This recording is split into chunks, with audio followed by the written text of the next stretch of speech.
Сәлем балалар, 2-ші сынып, 17-ші сабақ, тақырыбы өзіңді тексер. Бірінші жаттығу, мәтінді тыңда, яғни QR-код арқылы сканировать етіп, көшіріп, оны тыңдауға болады. Бүгін жексенбі, Мерей теледидарда жануарлар әлемі хабарын тамашалап отыр. Ол хабар барысында қойылатын сұрақты тағатсыздана күтті.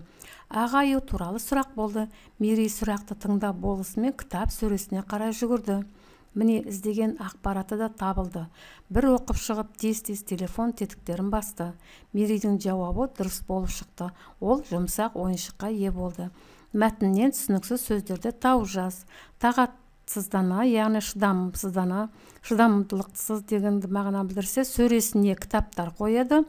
Ақпараты, анықтамалықтан ақпарат хабар, анықтамалықтан деген энциклопедия, телефон тетіктер, енді олар өздеріңе таныс. Сұрақтарға жауап бер. Бірінші, Мерей теледидардан қандай хабар көрді? Мерей жануарлар әлемі хабарын көрді.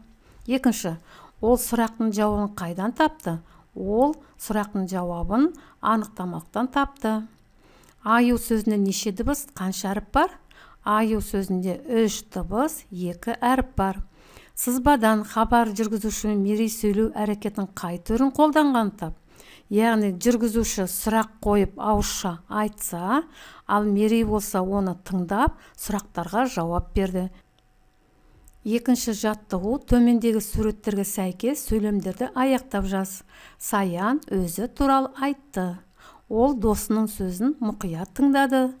Ол сөздерді теріп жазды. Саян мәтінді түсініп оқыды. Яғни мұның барлығы қимылды білдіріпті. Сондықтан айтты, тыңдады, жазды, оқыды деген сөздерге не істеді деген сұрақтарға жауап береді екен. Енді бұл жерден біз саян мен мұқият деген сөзді дыбыстық талдауға жасадық. Саян дегені 5 дыбыс, 4 әріп. Я өйткені қосарлы дыбыс. Мұқият дегені 7 дыбыс, 6 әріп. Үшінші жаттығу, ертегіні парталасыңмен рөлге бөліп оқы.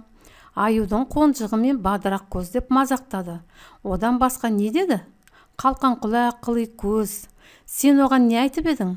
Мен бе? Мен ештеңе де айтқаным жоқ. Сен үндемей тұрғанда ол өзі келіп тиісті ме? Оны көрген кезде мен Қорбаңбай деп едім.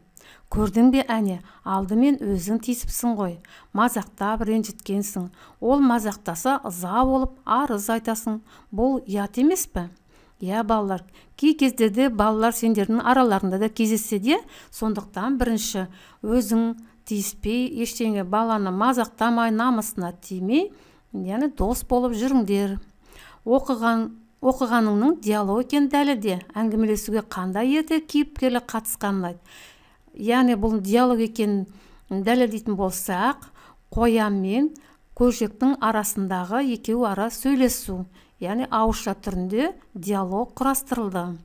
Ертегіге ат қой. Ертегіге енді біз арыз қой көжек дедік. Өйткені ол өзінің қателігін білмей анасына арызданды. Ертегі кейіпкерлер көжек пен қонжық. Ертегінің тақырыбы арыз қой көжек. Неге сұрақтарға жауап бердік? Суреттерге қара. Балалар, біз екі түрлі суретті көріп тұрмыз. Қай суретпен диалог құрастыруға болады? Неге? Парталасымен бірігіп диалогты жалғастырып көр. Бірінші суретте қоян тек қана ән айтып тұр. Оның тыңдаушылар бар. Қонжықтармен бірнеше аңдар оның әнін тыңдап тұрма, әлде ертегіні айтып тұрма. Ал екінші суретте аю мен тиынның арасындағы байланыс, яғни диалог. Екеуі бір-бірімен сөйлесіп тұр. Енді олар не деген екен? Жидегің тәтті ме? Деп сұрайды тиын. Өте дәмді. Жейсің бе? Дейді аю. Я, берші, дейді тиын. Ала ғой тиын. Расымен дәмді екен, рахмет аю. Оқасы жоқ, ас болсын деп, неке екеуінің арасындағы диалогтарды біз құрастырдық. Қоян, аю, тиын сөздеріне дыбыстық талдау жаса. Қоян 4 әріп, 5 дыбыс, 2 буын. Қ дауыссыз қатаң, А дауысты жуан, И дауыссыз үнді, А дауысты жуан, Н дауыссыз үнді. Аю дегенде 2 әріп, 3 дыбыс, 2 буын. А дауысты жуан, И дауыссыз үнді, У дауысты жуан екен. Тиын. 4 әріп, 4 дыбыс, 2 буын. Т дауыссыз қатаң, И дауысты жіңішке, дауысты жіңішке, Н дауыссыз үнді.